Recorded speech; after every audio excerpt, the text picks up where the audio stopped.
Hey, what's up guys? This is Dr. Shea from Align Life, and today I'm going to show you how to bulletproof your shoulder so you can do all those throwing sports but without any shoulder pain. Let's do this.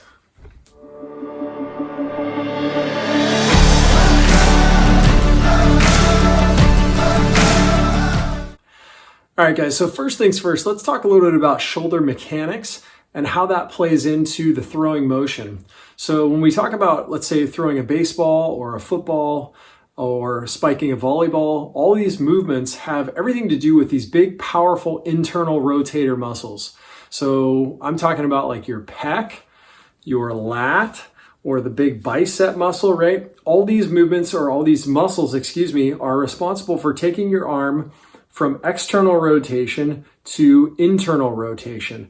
The speed at which you can do that obviously determines how fast you throw the object.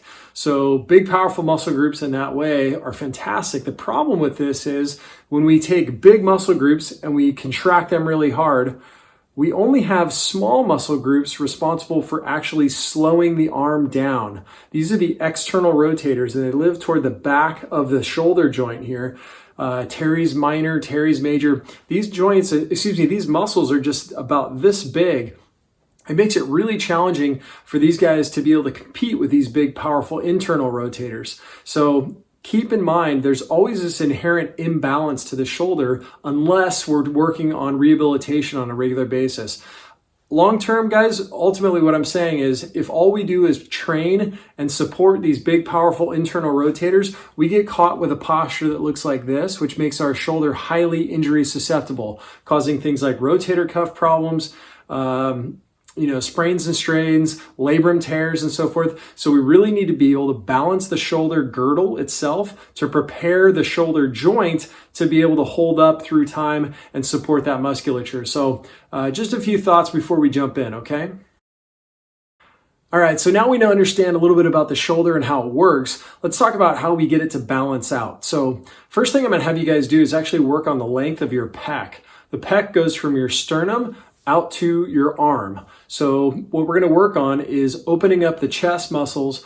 Oftentimes, if we sit for a long period of time, or if all we do is do a lot of throwing motions, this stuff becomes really tight and overactive, wants to pull that shoulder inward, and again, leading to that injury susceptible place. So what we're going to do is I'm going to have you guys do two things. First would be just to grab a hold of an object, preferably something that's going to be very stable. I'm going to have you lean away from that side, and I'm going to have you turn your head so that you're actually looking in the opposite direction of where your arm is tacked down to.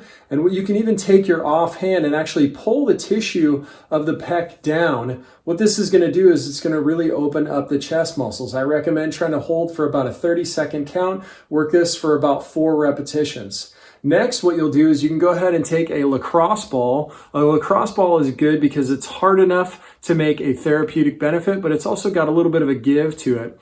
What I'm going to have you do is lean up against a wall. You're going to take the pec tissue and you're going to work with the lacrosse ball with the wall right here. I'm going to press into the wall and I'm going to use my body all around, really working to be able to get this ball all over this pec tissue to break up any scar tissue or adhesion formation that really restricts the range of motion. So you've got your pec opener. Now you've got your lacrosse ball mashing through here. Now we've got those pecs open. So we've got the shoulder in a really nice, healthy position, which is going to make it strong and bulletproof for this next step. All right, guys, next step, what we're going to do is we're going to work on opening up the external rotators and the lat. Again, these guys live right in the armpit. So what we're going to do is we're going to go ahead and use our trusty foam roller. We're going to put this on its side, and we're going to put our arm that we're going to want to work on up over our head.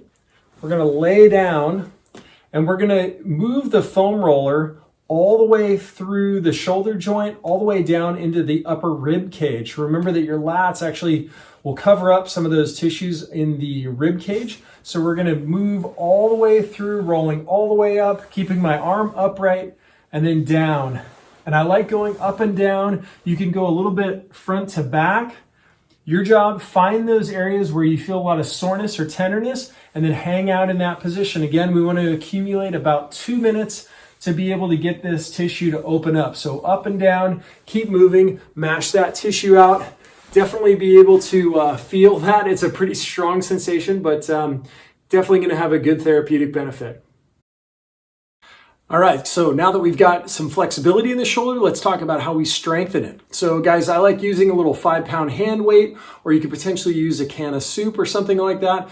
Small muscle groups only need small weights. So in this case, we're just going to use like a 5-pound, 3-pound weight.